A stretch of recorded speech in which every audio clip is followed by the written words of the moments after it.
नमस्कार, मैं कमलेश कबीर आपका एक बार फिर स्वागत करता हूं इस नए एपिसोड में। आज के इस एपिसोड में हम एक बार फिर जो है वो बात करने वाले हैं किसान आंदोलन की। और इस वक्त जिस तरीके से किसानों के साथ में जो धरने पर बैठे हुए थे शंभू बॉर्डर और खनौरी बॉर्डर, धरना स्थल के ऊपर पंजाब सरकार ने बुलडोजर का जो एक्शन लिया है, 13 महीने से जो किसान धरने पर बैठे थे, 13 घंटे भी नहीं लगे होंगे और बिना किसी अल्टीमेटम के उनको सामान समेटने का भी मौका नहीं दिया और बुलडोजर एक्शन हुआ पंजाब पुलिस के द्वारा। और जब से दिल्ली में आम आदमी पार्टी की सरकार की हार हुई, उसके बाद जिस तरीके से पूरी आम आदमी पार्टी पंजाब में आ गई और अब चुनौती है 2027 का चुनाव जीतने की। उससे पहले एक बड़ी चुनौती है कि किसी भी तरीके से अरविंद केजरीवाल को राज्यसभा में भेजा जाए। यह सब कुछ उसी की एक बानगी है।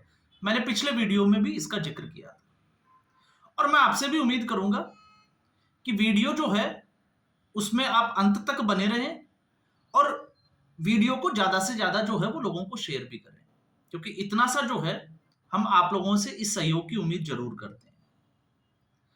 तो इस पूरे एपिसोड में मैं इस वक्त जो है वो ढूंढ रहा हूं उन लोगों को जो इन किसानों के गुनहगार हैं। मैं उन किसानों की बात नहीं कर रहा जो तथाकथित किसान हैं, जो ढोंग करते हैं, जो फंड के लिए काम करते हैं। उनमें मैं उन असली किसानों की बात करता हूं, क्योंकि ये लोग जब ऐसी में किसान आंदोलन धरना लगाते हैं, 5 मिनट के लिए भाषण देते हैं और फिर ये किसी होटल में जाके रुक जाते हैं। मैं उन किसानों की बात नहीं कर रहा, उनके बहकावे में आकर उन किसानों की बात कर रहा हूं जो जमीन पर सोने के लिए मजबूर हो जाते हैं। उनका तो कोई कसूर नहीं है, उनको भ्रमित किया जाता है, उनको सपने दिखाए जाते हैं, उनको लालच दिया जाता है, सब कुछ किया जाता है। और ये लोग जो है वो बार्गेनिंग में लग जाते हैं सरकार के साथ कि शायद उनको जो है वो कोई टिकट मिल जाएगा, चुनाव लड़ लेंगे, या फिर सरकार के खिलाफ कि कहीं से इनको जो है वो फंडिंग मिल जाएगी। तो इससे पहले एपिसोड में हमने बात की थी गुनहगार नंबर 1 की, राकेश टिकैत। अब हम बात करेंगे गुनहगार नंबर 2 की, जो अपने आप को, क्योंकि वैसे अगर आप देखोगे तो इस देश को इस वक्त सबसे ज्यादा खतरा अगर किसी से है तो आप मान के चलिए आतंकवाद से भी नहीं है। किसानों की हम बात कर रहे हैं या किसी की भी बात करें, अराजक तत्वों की, धार्मिक की हम बात कर सकते हैं, हिंदू मुस्लिम, किसी से खतरा नहीं है। देश को अगर सबसे ज्यादा खतरा किसी से है तो वो है इस वक्त बुद्धिजीवी लोगों से। ऐसे बुद्धिजीवी लोग जो अपनी भाषा शैली से लोगों को भ्रमित करते हैं, लोगों को उकसाते हैं, माया जाल में फंसा लेते हैं। इसलिए, और इसमें अगर आप देखोगे तो राकेश टिकैत का भी गुरु है योगेंद्र यादव। योगेंद्र यादव ऐसा कोई मौका नहीं छोड़ता जिसमें इसको बोलने का बस मौका चाहिए होता है। और इस वक्त मैं इसकी बात इसलिए कर रहा हूं क्योंकि ये हर विषय पर लिखता है। ऐसा कोई विषय नहीं है जिसका ये ज्ञाता ना हो, लेकिन किसानों के ऊपर अपनी किताब नहीं लिख रहा, कोई शब्द जो है वो इसके मुंह से नहीं निकल रहे। मैं इंतजार कर रहा था कल की कार्रवाई के बाद में। राकेश टिकैत तो फिर भी न्यूज चैनल्स के ऊपर दिख गया, लेकिन योगेंद्र यादव अभी तक दिखाई नहीं दिया। तो अभी तक कहां बैठा है? और इस वक्त तो योगेंद्र यादव को आना चाहिए, क्योंकि पंजाब पुलिस लट भर भर के जो है एमएसपी दे रही है, ढूंढ ढूंढ के दे रही है, घरों से निकाल निकाल के दे रही है। तो योगेंद्र यादव को तो एमएसपी के लिए धरना दिया था, तो उसको तो आना चाहिए था। और पंजाब पुलिस तो जो है वो इंतजार कर रही है, उसकी तो आंखें तरस गई भाई। कुछ तो जो है वो योगेंद्र यादव को सोचना चाहिए। तो क्या हम ये मान लें कि पंजाब के लोगों के साथ में योगेंद्र यादव ने धोखा नहीं किया, भेदभाव नहीं किया? क्योंकि आप महाराष्ट्र जाते हो चुनाव के समय में, और महाराष्ट्र जो है वो कितनी दूर है, आप वहां पहुंच जाते हो, लेकिन पंजाब बिल्कुल नजदीक है जहां पे आप रहते हो, लेकिन वहां पे आप नहीं पहुंचते। और महाराष्ट्र के अकोला में आपको एमएसपी मिल गई तो आप संतुष्ट हो गए। तो क्या पंजाब में आपका हक नहीं बनता एमएसपी लेने का? वो भी तो लेना चाहिए। थोड़ा सा ये हास्यास्पद, या तो मैं नहीं कहूंगा, थोड़ा सा आपको व्यंग्यात्मक लगता होगा, लेकिन इसमें भाव जो है वो गहरा छुपा हुआ है। और कैसे गहरा छुपा हुआ है, आप याद करिए इंडिया अगेंस्ट करप्शन। इन्हीं बुद्धि जो जीवी लोगों के भाषणों से भ्रमित होकर देश के लोगों ने एक पार्टी का समर्थन किया जो इंडिया अगेंस्ट करप्शन से निकली, अन्ना हजारे के आंदोलन से निकली, आम आदमी पार्टी। और योगेंद्र यादव उसका हिस्सा थे। प्यार भरी और मीठी बातें करके लोगों को फंसाया गया, राजनीतिक दल बनाया गया, आम आदमी पार्टी उसको नाम दिया गया। क्यों? सिर्फ और सिर्फ निजी स्वार्थों के लिए। और इस देश में जो पार्टी भ्रष्टाचार के खिलाफ जिसका जन्म हुआ, आकंठ भ्रष्टाचार में डूबी हुई पार्टी, देश की नहीं दिल्ली की जनता ने उसको भुगता है। देश की जनता ने तो देखा है, लेकिन दिल्ली के लोगों ने तो उसको भुगता है। और किस तरीके से भुगता है, एक के बाद एक झूठ बोलते रहे, और जब एक्सपोज होने की बारी आई तो कुछ किया नहीं, एक्सपोज होते चले गए। जिनकी हिम्मत नहीं हुई 2 साल 3 साल तक सीएजी की रिपोर्ट को हाथ में लेकर लहराते रहे हर मंच के ऊपर, लेकिन जब अपनी बारी आई तो विधानसभा के पटल के ऊपर सीएजी की रिपोर्ट को जो है वो सार्वजनिक नहीं कर पाए। तो आप सोच सकते हैं इनकी सोच कैसी रही होगी। तो नेता बनने चले आम आदमी पार्टी के उस वक्त जो है, जो गठन करने वाले थे उनमें से एक थे योगेंद्र यादव। फिर उसके बाद में आम आदमी पार्टी में क्या हुआ मैं उसमें नहीं जाना चाहता, लेकिन योगेंद्र यादव को किक मार के अरविंद केजरीवाल ने बाहर कर दिया। अब क्या मंशा रही होगी, या तो ये रहा होगा, ये बंदा ये चाहता होगा कि राज्यसभा में भेजा जाए, लेकिन केजरीवाल का इतिहास है कि राज्यसभा में तो वो ही जाएगा जो पैसा देगा, फंड देगा। तो ऐसा योगेंद्र यादव ने किया नहीं होगा, ये हम अनुमान लगा सकते हैं। वास्तविकता क्या है वो तो योगेंद्र यादव जानता है। फिर उसके बाद में 2020 में जब किसान आंदोलन हुआ तो स्टेज शेयर में आपने देखा होगा, मंच पर बहुत बार योगेंद्र यादव को बोलते हुए सुना। और योगेंद्र यादव को एक जिम्मेदारी दी गई नरेंद्र मोदी के खिलाफ बोलने की संयुक्त किसान मोर्चा की तरफ से। और संयुक्त किसान मोर्चा की तरफ से योगेंद्र यादव को कोऑर्डिनेशन कमेटी का, जिसको कहें कि इंचार्ज बना दिया। सरकार के साथ जो बातचीत होती थी उसको कोऑर्डिनेट करना और बात नहीं होने देना, मैं ये कहूंगा, क्योंकि सुप्रीम कोर्ट ने भी ऐलान किया था कि एक कमेटी का गठन किया जाए, लेकिन इन्होंने वो चीजें करनी ही नहीं दी। एक के बाद एक नई मांगे लेकर आ गए। अब उसके बाद में फिर एक बार मनसा जागी, क्योंकि इनको लगा कि शायद किसान आंदोलन के जरिए ये राजनीति में जो है वो अपने आप को स्थापित कर लेंगे, इसलिए स्वराज इंडिया पार्टी। और आपको याद होगा 4 सितंबर 2022 आप चेक करिएगा उस दिन, और ये वो वक्त था जब राहुल गांधी ने भारत जोड़ो यात्रा शुरू कर दी थी।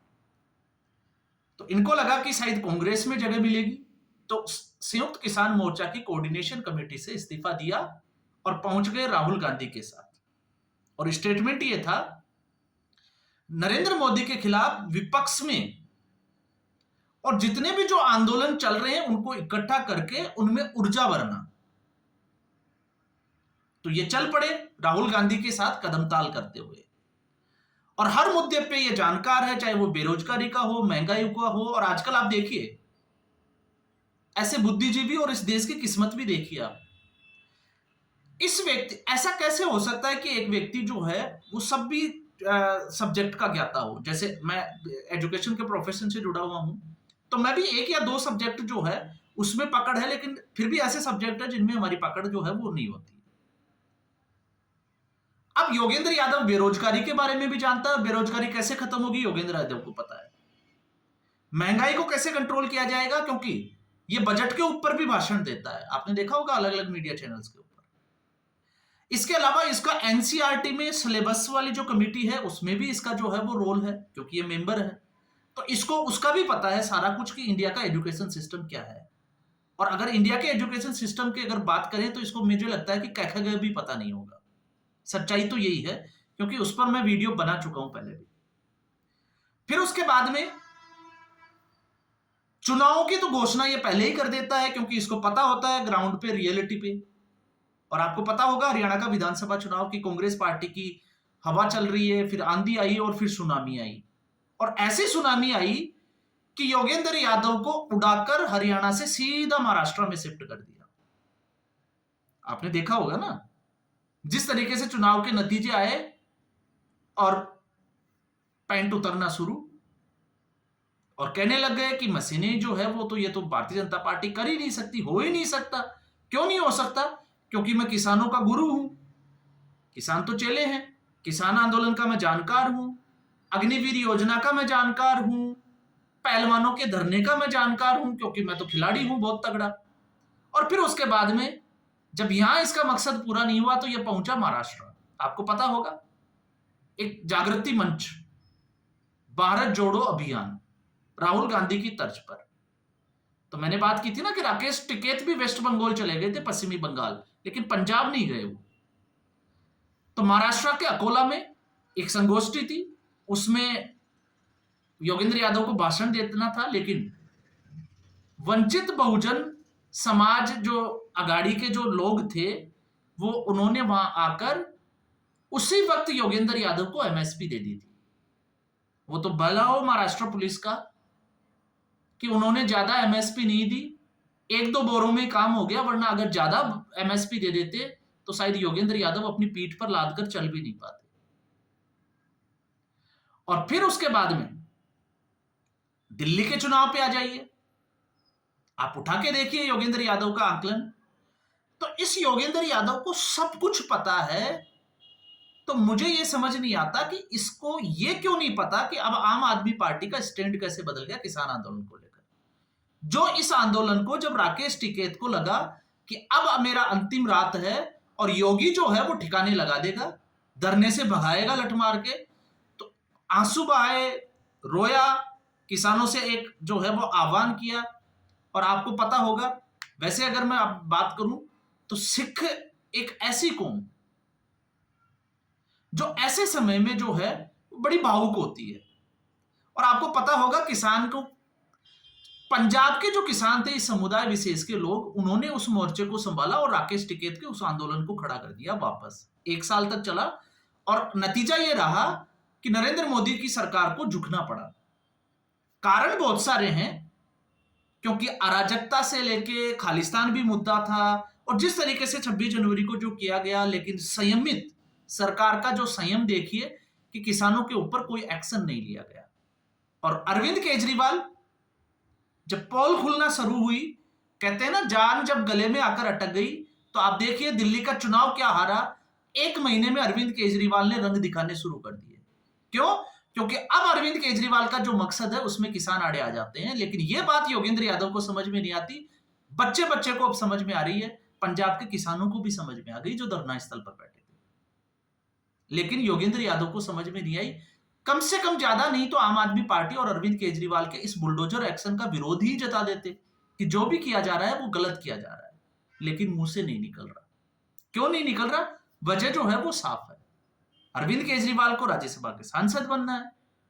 लुधियाना के व्यापारियों ने बोला कि अगर आप रास्ता नहीं खुलवाओगे हमारा नुकसान हो रहा है, और अगर आप रास्ता नहीं खुलवाते तो हम आम आदमी पार्टी का समर्थन नहीं करेंगे, और अगर आम आदमी पार्टी का समर्थन नहीं करेंगे तो लुधियाना पश्चिम जो विधानसभा सीट है जहां पर बाई इलेक्शन होने वाले हैं, वहां पे अरविंद केजरीवाल का जो साथी है राज्यसभा का सांसद संजीव अरोड़ा जीतेगा नहीं, और जीतेगा नहीं तो अरविंद केजरीवाल के लिए सीट खाली कैसे होगी। तो ये सारी कहानी जो है यहीं पे आकर रुक जाती है। तो मैं मानता हूं राकेश टिकैत के बाद में अगर इस किसान आंदोलन का और किसानों का अगर कोई सबसे बड़ा गुनहगार है तो वो है आप। अगर हम ये सोच रहे हैं कि केंद्र सरकार, तो केंद्र सरकार नहीं है।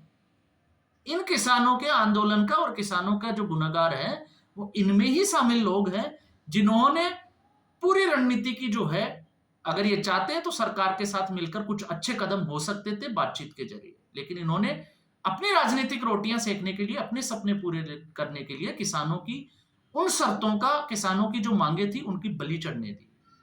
तो ये गुनहगार नंबर 2।